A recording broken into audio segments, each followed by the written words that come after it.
Saudara-saudara, dalam setiap kali diskusi tentang Alkitab, selalu saja ada hal-hal baru yang bisa saya jumpai lewat pertanyaan-pertanyaan atau pernyataan-pernyataan yang disampaikan oleh peserta diskusi.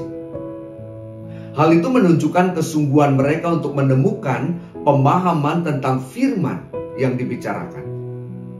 Begitu kreatifnya, sehingga pertanyaan-pertanyaan yang nakal dan kreatif itu muncul begitu saja. Dan tidak jarang, karena hal itu diskusi yang terjadi cenderung menjadi liar dalam tanda kutip. Namun tidak masalah. Beriman bukan berarti tidak boleh bertanya.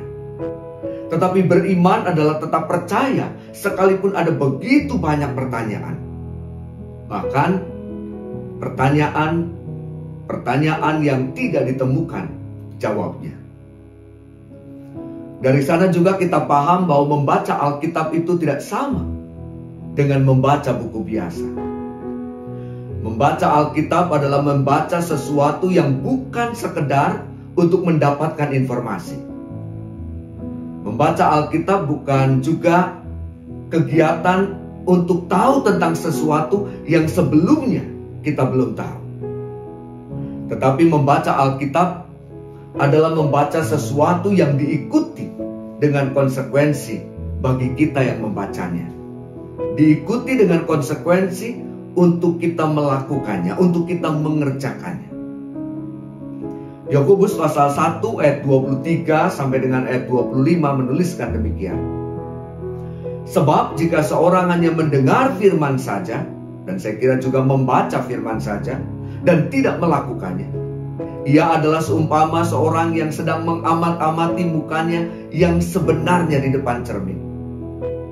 Baru saja ia memandang dirinya, ia sudah pergi, dan ia segera lupa bagaimana rupanya. Tetapi barang siapa meneliti hukum yang sempurna, yaitu hukum yang memerdekakan orang, dan ia bertekun di dalamnya. Jadi bukan hanya mendengar untuk melupakannya, tetapi sungguh-sungguh melakukannya, ia akan berbahagia oleh perbuatannya.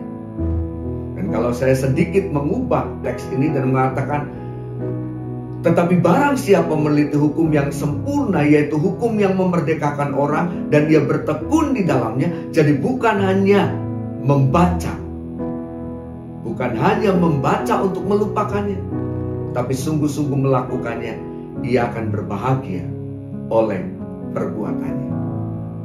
Penulis surat Yakobus menyebutnya dengan hukum yang sempurna, hukum yang memerdekakan.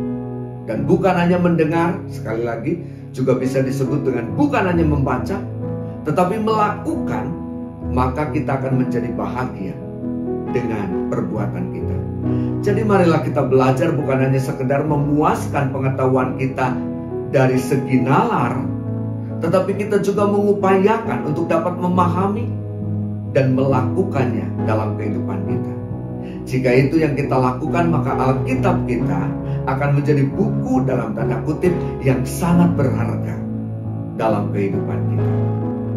Marilah kita pahami dengan sungguh dan lakukan. Dan jadilah bahagia karena kita melakukan. Tuhan Yesus memberkati kita.